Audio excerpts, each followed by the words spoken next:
Marcus Wellington thought he had it all figured out. With a net worth of $3.2 billion, he controlled everything in his world with an iron fist. But when his 14-year-old daughter, Emma, started acting out toward their longtime housekeeper, he made a decision that would destroy everything he'd built. Because sometimes the people we trust least are the ones protecting us from our darkest secrets. Before we jump back in, tell us where you're tuning in from. And if this story touches you, make sure you're subscribed, because tomorrow I've saved something extra special for you. The morning sun cast long shadows across the marble floors of the Wellington estate in Beverly Hills. Marcus Wellington stood at the floor-to-ceiling windows of his home office, surveying the perfectly manicured gardens that stretched toward the infinity pool. At 52, he had built an empire that spanned technology, real estate, and venture capital. His company, Wellington Industries, employed over 15,000 people across 3 continents. But this Tuesday morning felt different. The tension in the house had been building for weeks, and Marcus couldn't shake the feeling that something was about to break. "Mr. Wellington?" The soft voice belonged to Rosa Martinez, who had been their housekeeper for nearly 8 years. She stood in the doorway, her weathered hands clasped in front of her starched white apron. At 61, Rosa had the kind of quiet dignity that came from decades of hard work and unwavering loyalty. "What is it, Rosa?" Marcus didn't turn around. His reflection in the window showed a man who looked older than his years, silver threading through his dark hair, worry lines etched around his eyes. "It's about Miss Emma, sir." "There was another incident this morning." Marcus finally turned, his jaw tightening. Emma had been increasingly hostile toward Rosa over the past month. Yesterday, she had deliberately knocked over a vase of flowers Rosa had just arranged, claiming it was an accident. The week before, she had screamed at Rosa for entering her room to clean, accusing her of snooping through her things. What happened now? Rosa's voice remained steady, professional. "She threw her breakfast tray at me, sir. Call me names I won't repeat. When I tried to clean up the mess, she locked herself in her room and started throwing things against the walls."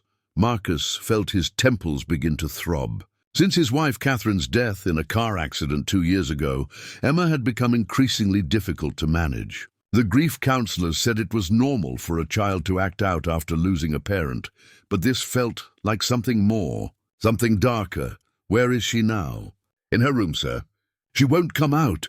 Marcus walked past Rosa toward the grand staircase, his footsteps echoing against the marble. The Wellington mansion sprawled across 12,000 square feet, with 8 bedrooms, 10 bathrooms, and amenities that most people could only dream of. But lately, it felt more like a prison than a home. Emma's bedroom door was closed, and Marcus could hear music playing loudly inside. He knocked firmly. "Emma, open this door. We need to talk. Go away." Her voice was muffled but defiant. "I'm not going anywhere. Open the door, or I'm coming in." The music stopped abruptly, and moments later the door swung open. Emma stood there with her arms crossed, her long blonde hair tangled, her green eyes blazing with fury. She had inherited Catherine's delicate features, but none of her mother's warmth. "What do you want?" "I want to know why you're treating Rosa like garbage. She's been nothing but kind to you, and this behavior needs to stop." Emma's laugh was bitter, far too mature for a 14-year-old. "Kind? You have no idea what you're talking about. Then explain it to me. What has Rosa done to make you so angry?" "You wouldn't believe me if I told you." Emma turned away. Walking to her window that overlooked the pool house where Rosa lived in a converted apartment, Marcus followed her, keeping his voice calm despite his growing frustration. "Try me. She's not who you think she is, Dad. She's different. I've seen things." "What kind of things?" Emma spun around, her eyes wild. "Forget it. You never believe me about anything anyway. You're too busy with your precious company to care about what happens in your own house." The accusation stung because it held a grain of truth. Since Catherine's death, Marcus had thrown himself into his work with renewed intensity. It was easier to lose himself in board meetings and acquisition deals than to face the hollow silence of his home. That's not fair, Emma. Everything I do is for you. No, everything you do is for you. Mom understood that. That's why she was so unhappy. The words hit Marcus like a physical blow. Catherine had struggled with depression in the months before her death, but he had convinced himself that her accident was just that, an accident. The police had found no evidence of intentional harm, no suicide note. Your mother was sick, Emma. Her death wasn't anyone's fault, wasn't it? Emma's voice dropped to a whisper. Rosa knows the truth. She was here that night. She saw everything. Before Marcus could respond, Rosa's voice came from behind them. Mr. Wellington, I'm sorry to interrupt, but there's a call for you. It's urgent. Marcus turned to see Rosa standing in the doorway, her face pale. Something in her expression made his stomach clench with dread. Can it wait? I don't think so, sir. It's about the merger with Blackstone Corp. They're saying there are irregularities in the financial reports. Marcus felt the blood drain from his face. The Blackstone merger was worth $2.8 billion and represented the largest deal in Wellington Industries' history. Any problems with the financial documentation could destroy not just the merger, but his entire company. I have to take this call, he told Emma, but when he turned back to her, she was staring at Rosa with an expression he had never seen before. It wasn't anger or teenage defiance. It was fear, Emma. She blinked and the expression vanished, replaced by her usual mask of sullen indifference.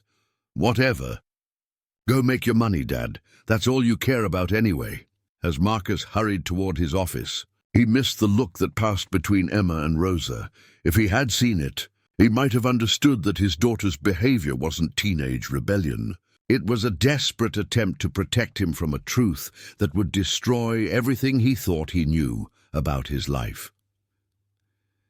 The phone call with his lawyers lasted 3 hours. By the time Marcus finished dealing with the crisis, the sun was setting and the house felt even more oppressive than before. The Blackstone deal was salvageable, but barely. His entire legal team would be working around the clock for the next week to fix the problems that had somehow appeared in documents that had been perfect just days before. When he went looking for Emma to continue their conversation, he found her room empty. Rosa was in the kitchen preparing dinner as if nothing had happened. Where's Emma? She went for a walk, sir. She seemed calmer when she left.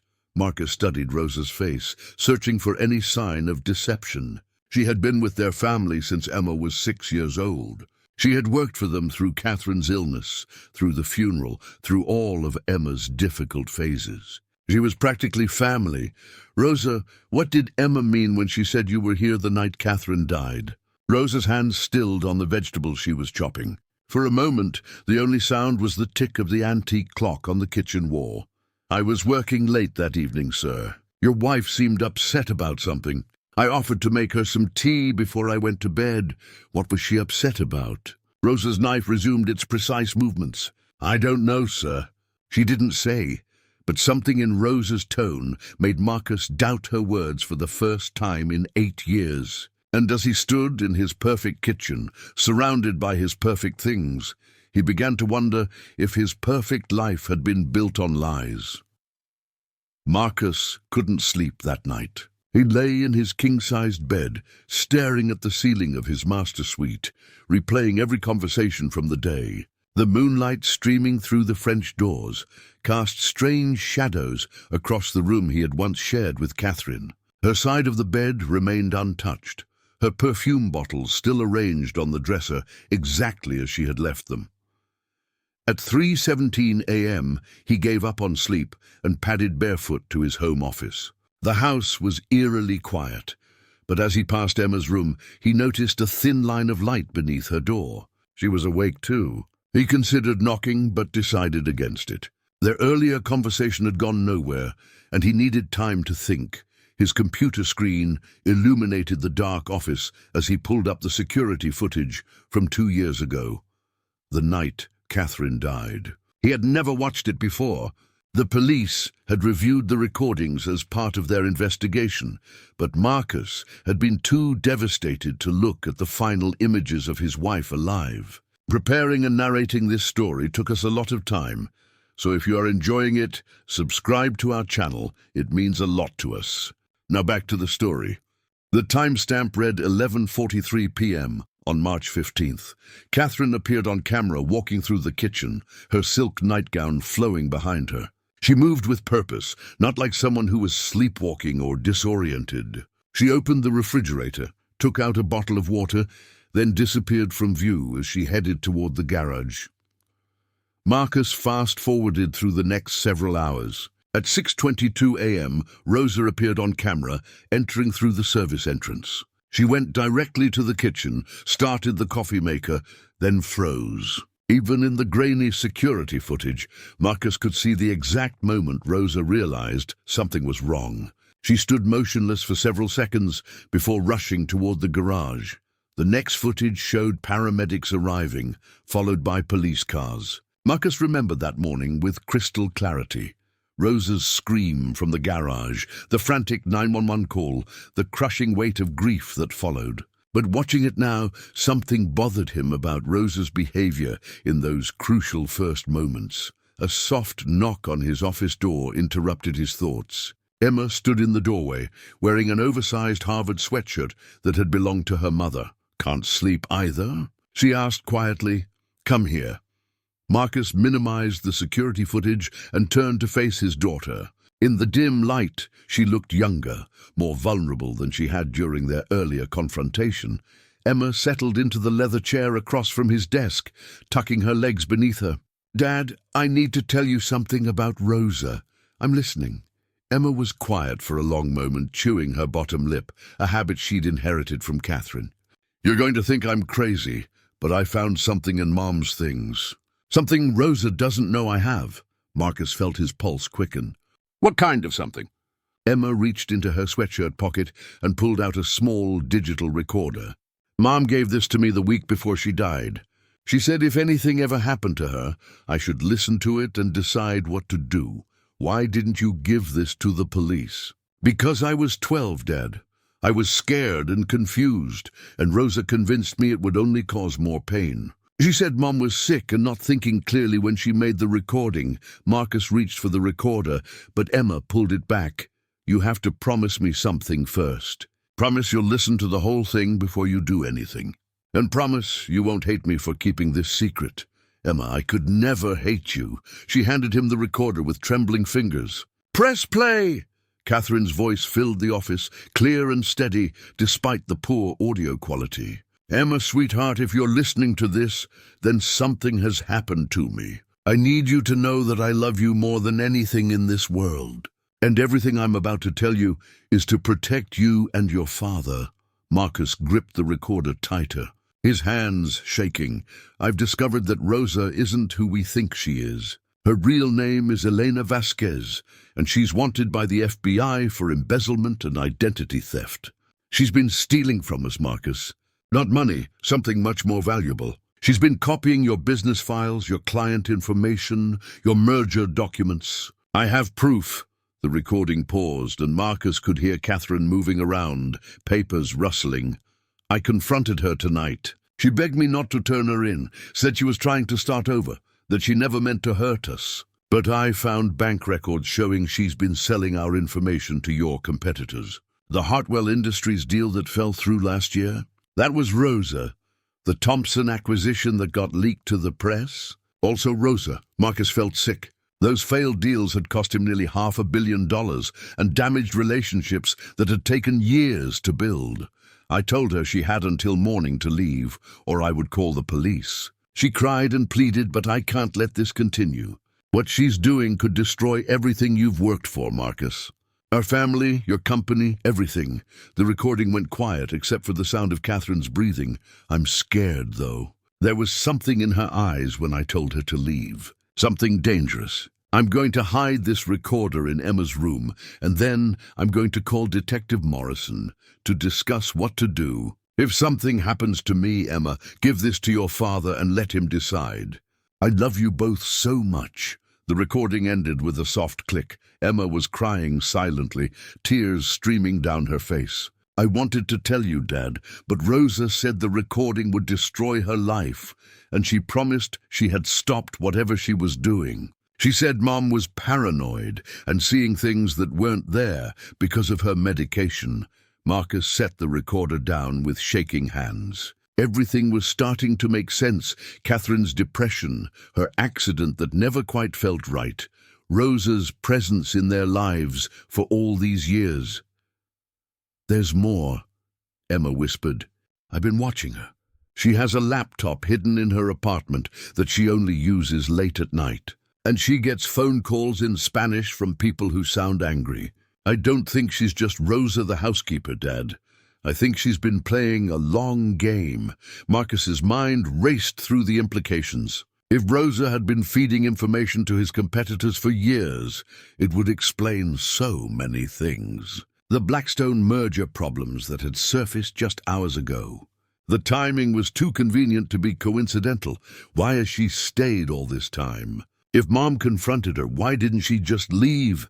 Emma's voice was barely audible. "I think she stayed to make sure the truth stayed buried with Mom. And I think she's been waiting for the right opportunity to finish what she started." As if summoned by their conversation, they heard the soft sound of footsteps in the hallway outside the office. Marcus quickly pocketed the recorder and motioned for Emma to be quiet. The footsteps paused outside the door, and they could see the shadow of someone standing in the hallway. After what felt like an eternity, the footsteps continued down the hall toward the service stairs that led to Rosa's apartment. But Marcus had seen enough. Tomorrow he will start his own investigation. But tonight he needed to make sure Emma was safe. "Pack a bag," he whispered. "We're going to stay at the downtown penthouse for a few days while I figure this out. What about Rosa?" Marcus looked at his daughter, really looked at her, for the first time in months. She had been trying to protect him all along, and he had been too blind to see it. Rosa's days in this house are numbered. But first, I need to find out exactly how deep this goes. The downtown penthouse felt like a fortress, 30 floors above the city lights. Marcus stood at the wall of windows, his phone pressed to his ear as he spoke quietly with James Morrison, the private investigator he'd hired instead of going to the police. Emma was curled up on the Italian leather sofa, finally sleeping peacefully for the first time in weeks. "I need this done quietly, James. No official channels until we know what we're dealing with." "Understood. Elena Vasquez has quite a file. She's been off the radar for 8 years, which matches your timeline perfectly. The FBI had her connected to a sophisticated identity theft ring that targeted wealthy families. Her specialty was infiltrating households as domestic help." Marcus felt his blood run cold. "What happened to the other families?" 3 suspicious deaths. All ruled accidental, but the families lost significant assets shortly afterward. Bank accounts emptied, business information sold. Some victims even had their identities stolen post-mortem. The implications hit Marcus like a freight train. Rosa hadn't just been stealing his business secrets. She had been systematically destroying lives for nearly a decade. "I'm sending you everything I've found so far. But Marcus, if this woman killed your wife, you need to be very careful. She's dangerous, and she's had 2 years to plan her next move." After ending the call, Marcus opened his laptop and accessed the Wellington Industries security system remotely. If Rosa was still operating from inside his house, he needed to know what she was doing. The camera feed showed empty hallways and quiet rooms. Rosa's apartment appeared dark, but he noticed her car was missing from the garage. His phone buzzed with a text from an unknown number. "We need to talk. Meet me at Pier 47, Warehouse 12. Come alone, or Emma pays the price." Marcus's hands shook as he read the message. He looked at Emma, sleeping on the sofa, then at the city sprawling below them. Rosa had played the long game for 8 years, and now she was ready to make her final move. Instead of going to the pier, Marcus made a different choice. He called his head of security, Thomas Chen, a former Navy SEAL who ran Wellington Industries' Corporate Protection Division. "Thomas, I need a full team at my house in Beverly Hills. There's a situation with our domestic staff that's gotten out of hand." "How dangerous are we talking?" "Potentially lethal. I also need someone watching Emma at the penthouse. Don't let anyone near her that you haven't personally vetted.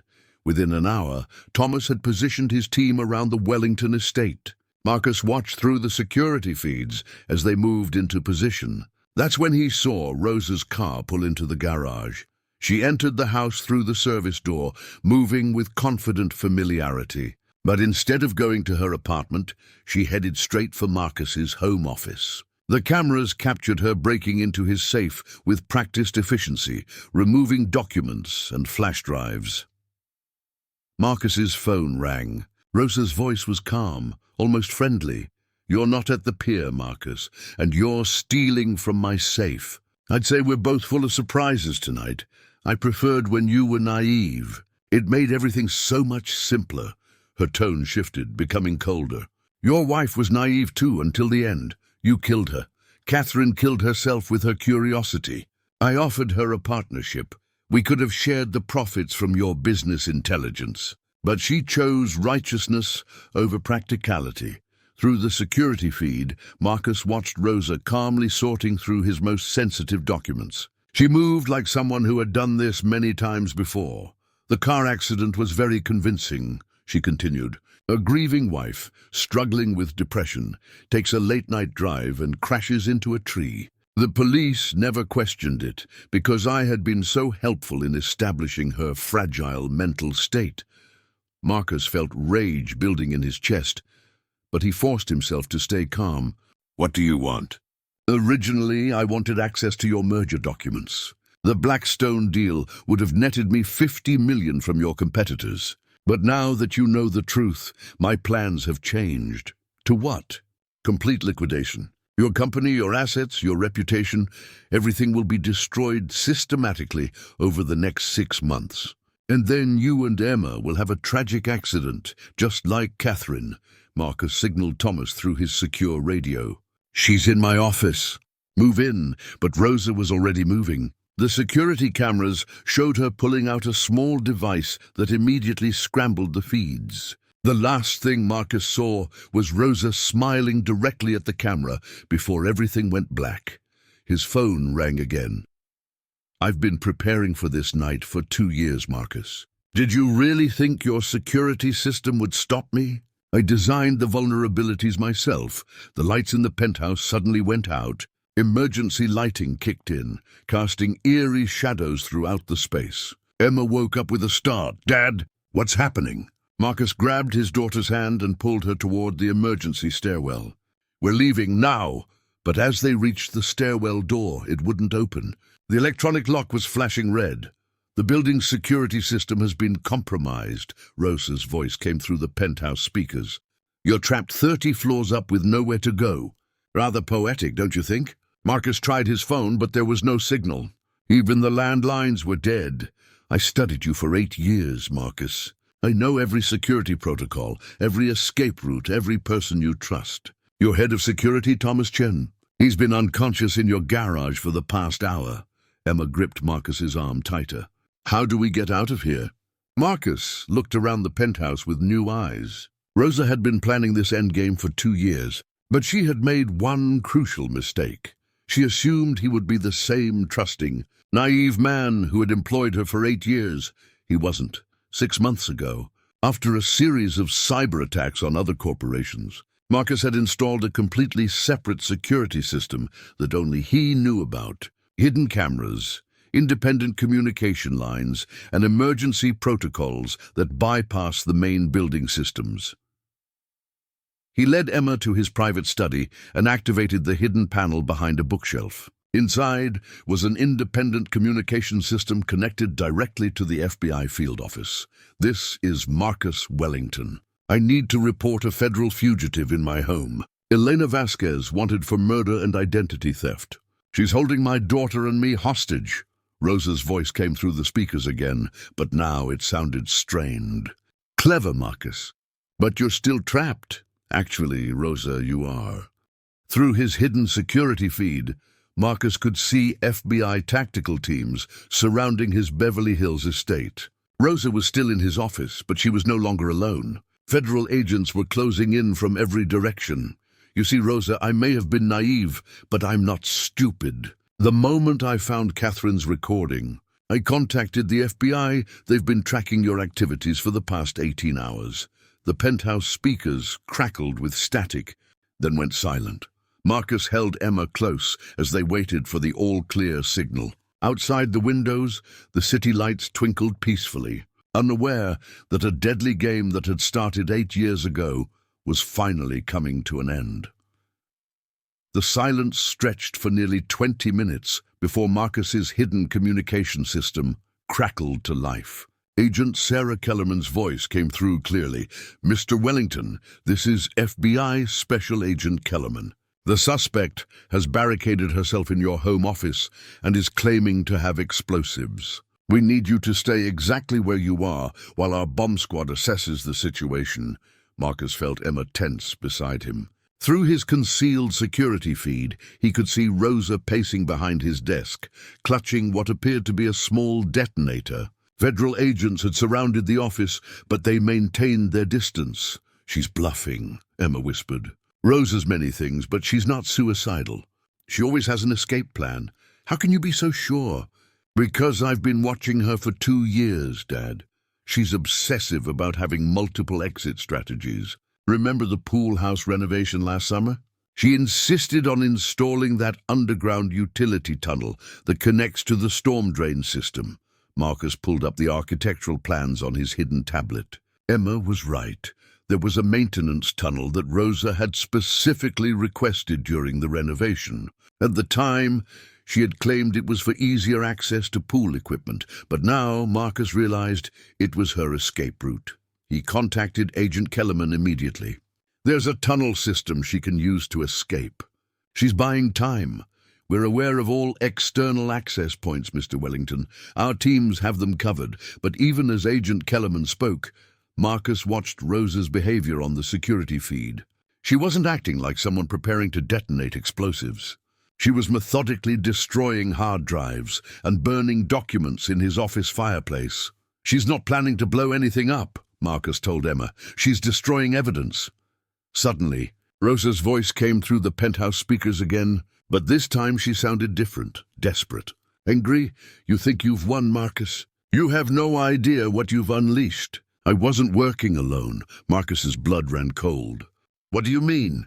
Did you really believe one housekeeper could orchestrate all of this? The Blackstone merger problems that surfaced yesterday, the identity theft ring, the systematic targeting of wealthy families. I'm part of something much bigger." On the security feed, Marcus could see Rosa pulling out her phone and making a call. Within seconds, his tablet started receiving alerts from Wellington Industries' main servers. Someone was hacking into his corporate network from multiple locations simultaneously. "The people I work for don't like loose ends, Marcus. If I go down, they're going to make sure you lose everything anyway. Your company's financial records are being altered as we speak. Your client database is being sold to the highest bidders. Your reputation will be destroyed by morning." Marcus frantically tried to access his corporate security systems, but his credentials had been revoked. Whoever Rosa's partners were, they had been preparing for this contingency. "There's more," Rosa continued, her voice taking on a cruel satisfaction. "Your precious Emma isn't as innocent as you think. She's been helping me for months." Emma recoiled, as if she'd been slapped. "That's not true. Tell him about the files you copied from his computer, Emma. Tell him about the passwords you gave me. Tell him how you've been my inside source all along." Marcus looked at his daughter, searching her face for any sign of deception. Emma's eyes filled with tears. "Dad, I swear to you I never—" "She's lying, Emma. I know you are." But even as Marcus said the words, doubt crept into his mind. How else would Rosa have gained access to his most secure files? How would she have known his personal security codes? Rosa's laughter echoed through the penthouse. "Check your hidden safe, Marcus. The one behind the Monet painting in your bedroom. See what's missing?" Marcus's heart sank. That safe contained backup drives with information that could destroy dozens of his business partners if it fell into the wrong hands. Information that only Emma knew existed because he had shown it to her last year during a conversation about family legacy and responsibility. I had to. Emma suddenly burst out, tears streaming down her face. She said she would kill you if I didn't help her. She showed me pictures of what happened to the other families. I was trying to protect you. The pieces finally clicked into place for Marcus. Emma's hostility toward Rosa hadn't been teenage rebellion. It had been the behavior of someone being blackmailed. Her rudeness had been desperate attempts to get Rosa fired before she could complete whatever she was planning. She forced me to get information, but I gave her fake files most of the time, Emma continued. I've been trying to feed her false information to slow her down. That's why I was so scared when you started to suspect something. I thought if you fired her, she might hurt you before I could explain. Marcus pulled Emma into his arms, understanding flooding through him. His daughter had been carrying this burden alone for months, trying to protect him while being manipulated by a master criminal. The recording Mom left, Emma whispered. I found it 6 months ago, not last week. I've been trying to build evidence against Rosa ever since. But every time I got close to telling you, she would threaten to hurt you. Through the security feed, Marcus could see Rosa moving toward the window in his office. She was preparing to escape, but not before delivering one final blow. The hack is complete, Rosa announced. By tomorrow morning, Wellington Industries will be worthless. Your client's private information is already being distributed to your competitors. Your government contracts will be revoked due to security breaches. And the best part? It will all be traced back to internal negligence. Marcus watched helplessly as his phone exploded with notifications. Stock prices plummeting. Board members demanding emergency meetings. News outlets reporting massive data breaches. 8 years of careful reputation building were crumbling in real time. But then, Agent Kellerman's voice cut through Rosa's gloating. Elena Vasquez, this is the FBI. Your escape route has been compromised, and your network has been traced. We've arrested 12 members of your organization in simultaneous raids across 4 states. Surrender now, and we can discuss a plea agreement. The silence that followed was deafening. On the security feed, Marcus could see Rosa standing frozen at the window. Her escape plan in ruins. You're lying, Rosa finally responded. But her voice had lost its confident edge. Your partners sold you out. Elena. The moment they realized we were closing in, they gave us everything. Names, locations, bank accounts, operational details. You were never anything more than a disposable asset to them. Marcus could see Rosa's shoulders sagging as the reality of her situation sank in. She had been betrayed by the very people she had served faithfully for years. The game was finally over, but Marcus realized that winning came with a devastating cost. His company might be destroyed, but his family was safe. And for the first time in 2 years, he understood the real reason Catherine had died. Not because she was naive or curious, but because she had been brave enough to stand up to monsters. 3 hours later, Marcus and Emma sat in the FBI field office conference room, watching through one-way glass as Agent Kellerman interrogated Rosa. The woman who had lived in their home for 8 years looked smaller somehow, stripped of the quiet authority she had wielded for so long. Your associates have been very cooperative, Agent Kellerman was saying. Victor Kozlov in Moscow gave us the financial structure. Maria Santos in Miami provided the client lists. David Chen in Hong Kong handed over the operational protocols. Marcus started at the mention of David Chen. Agent Kellerman said, David Chen. Is that related to Thomas Chen, my head of security? Agent Patricia Morrison, who had been assigned to debrief Marcus and Emma, nodded grimly. Thomas Chen is David's younger brother. We believe Thomas has been feeding information to the organization for at least 3 years. He's been arrested and is cooperating fully. The betrayals kept mounting. Marcus had trusted Thomas with his life, with Emma's safety. The man had been at family dinners, had helped Emma with her homework, and had been present for every major milestone since Catherine's death. How deep does this go? Marcus asked. Your accountant, Richard Hayes, was also compromised. So was your personal attorney, Janet Walsh. The organization specifically targets individuals in positions of trust within wealthy households. They've been operating across 17 countries for over a decade. Emma squeezed Marcus's hand. And Dad, There's something else I need to tell you. About the night Mom died.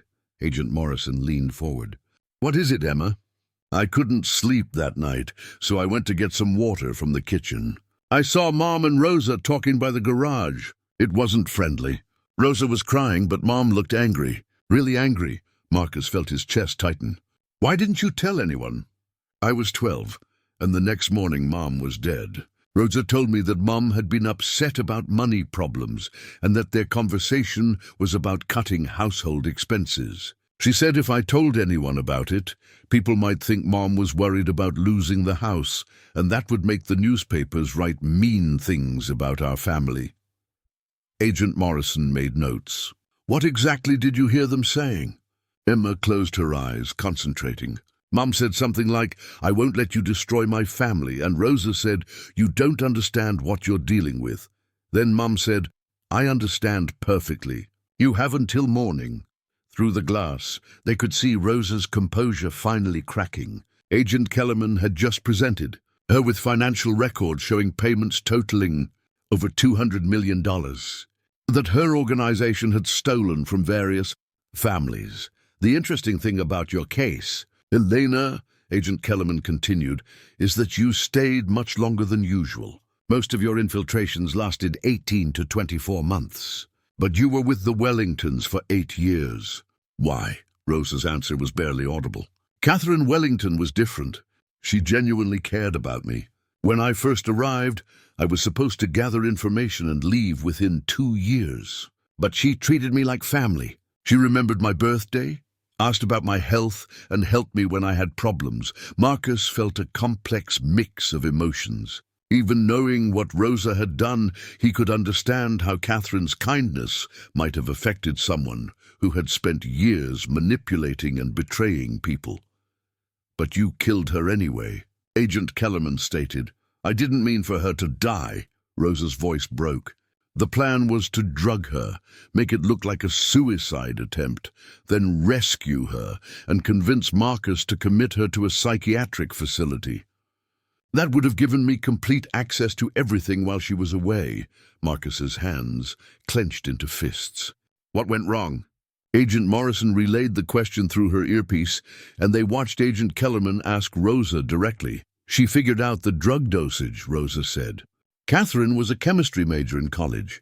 She realized what I had put in her tea and tried to drive herself to the hospital, but the sedative kicked in faster than I expected.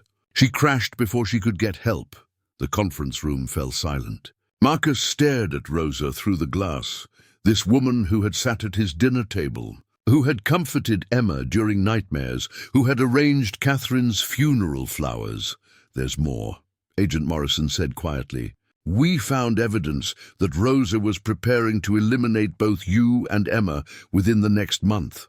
The organization had identified a new target family in Switzerland, and she needed to complete her assignment here first.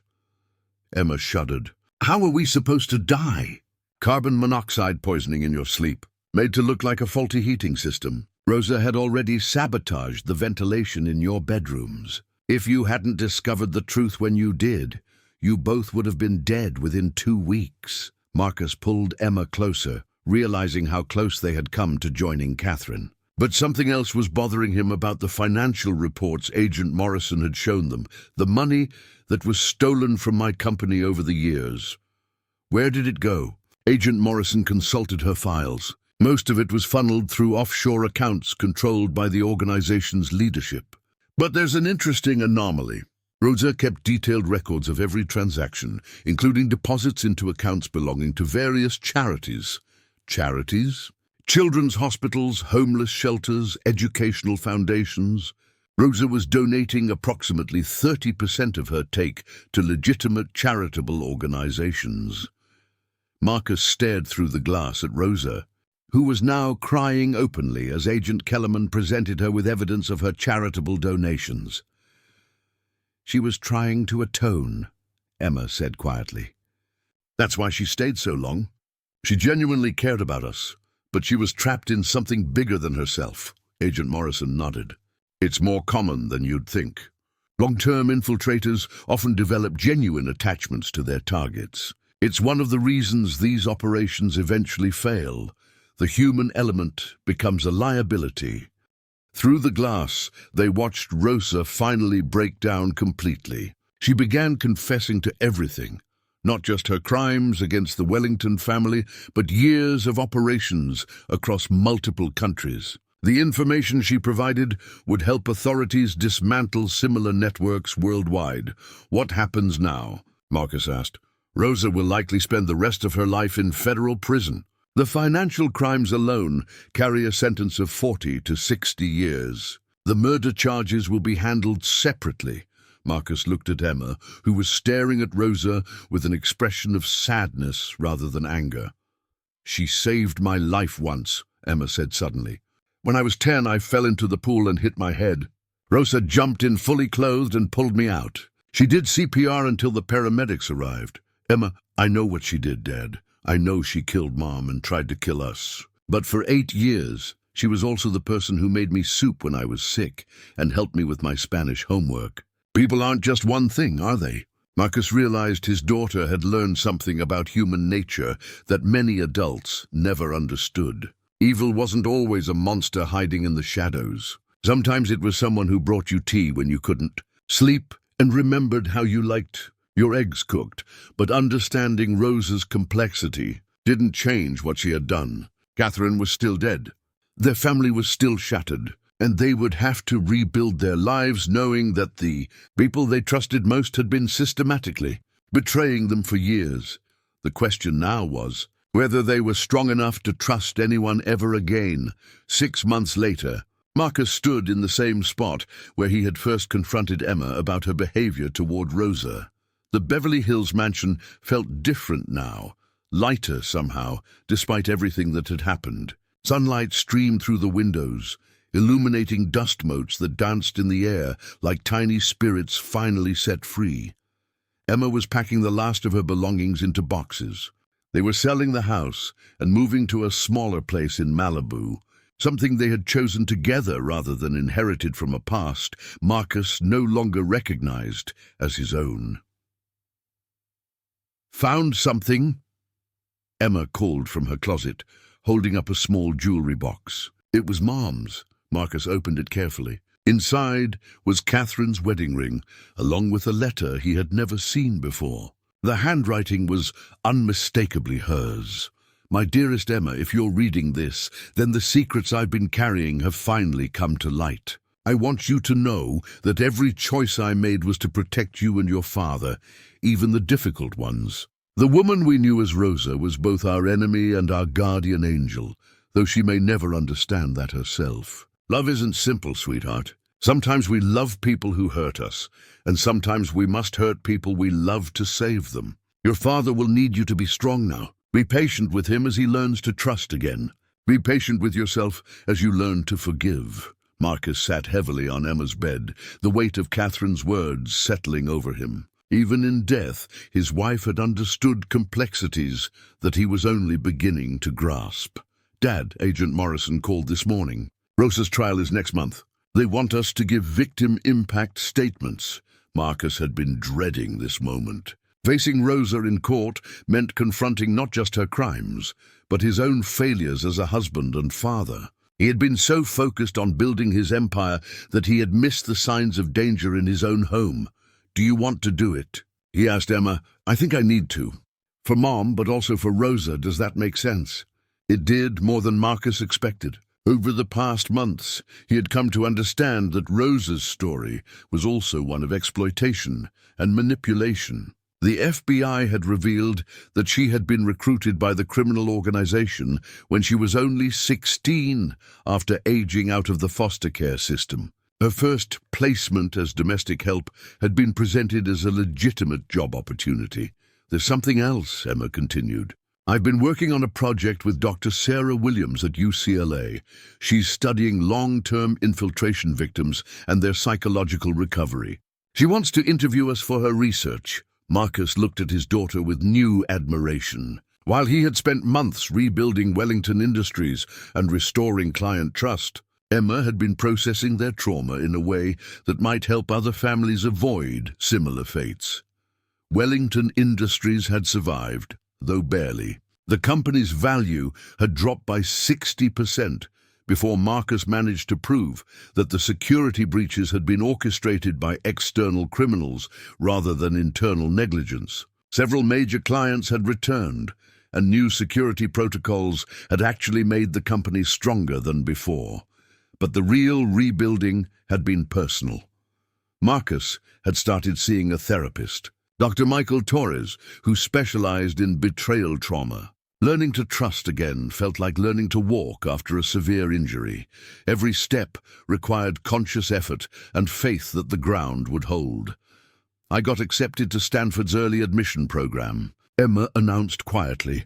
Marcus felt a familiar stab of anxiety. The thought of Emma living independently beyond his protection still terrified him. But he also recognized that his fear was rooted in the fantasy that he could ever truly protect anyone from all harm.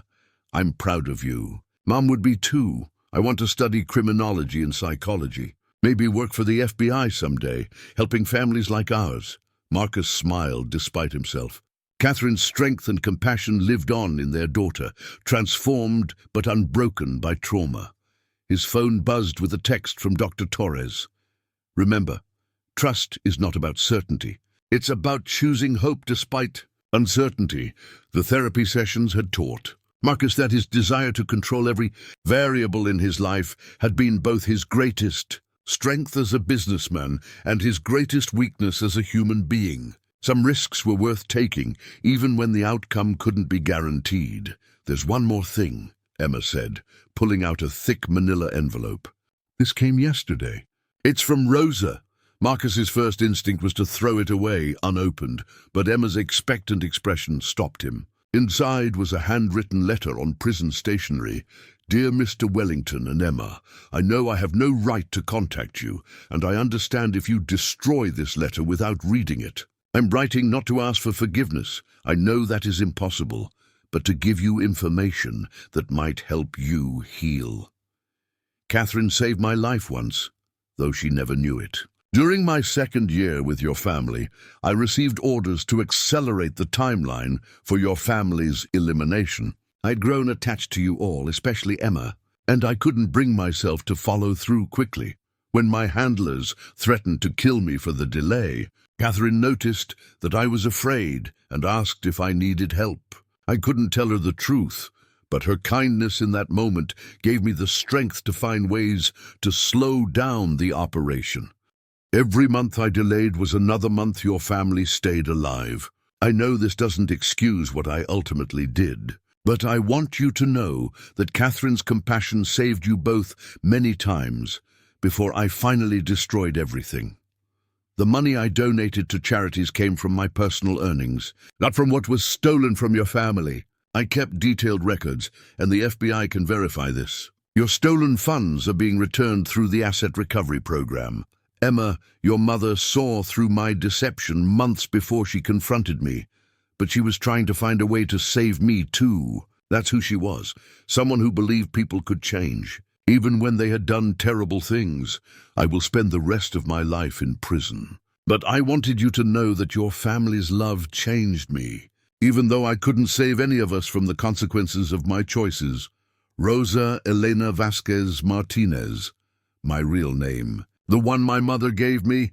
Marcus set the letter down with shaking hands. Even now, Rosa was offering them a gift wrapped in pain.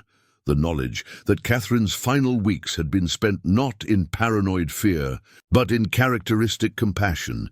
Do you think Mom would have forgiven her? Emma asked. I think Mom would have tried to find a way to save her, just like she saved us. Emma nodded slowly. Then maybe we can find a way to forgive her too. Not because she deserves it, but because carrying hatred is too heavy. Marcus looked at his daughter, this remarkable young woman who had survived manipulation, betrayal and loss, yet still chose compassion over bitterness. She was Catherine's greatest legacy, proof that love could triumph over evil without becoming naive about its existence. Outside the window, a moving truck was loading the last of their furniture. Tomorrow, they would wake up in a new home, with new security systems and new staff who had been vetted by 3 separate agencies. But more importantly, they would wake up as people who had learned that survival wasn't about building higher walls. It was about choosing to remain open to connection despite the risk of being hurt. Marcus put his arm around Emma's shoulders as they took one last look at the room, where so many secrets had been kept and finally revealed. "Ready to go home?" Dee asked. "We already are home, Dad. We're together." As they walked through the empty mansion for the last time, Marcus realized that Rosa's greatest crime hadn't been theft or murder. It had been making them forget. For a time, that love was stronger than fear. But they had remembered, and that memory would guide them forward into whatever came next. Up next, you've got 2 more standout stories right on your screen. If this one hits the mark, you won't want to pass these up.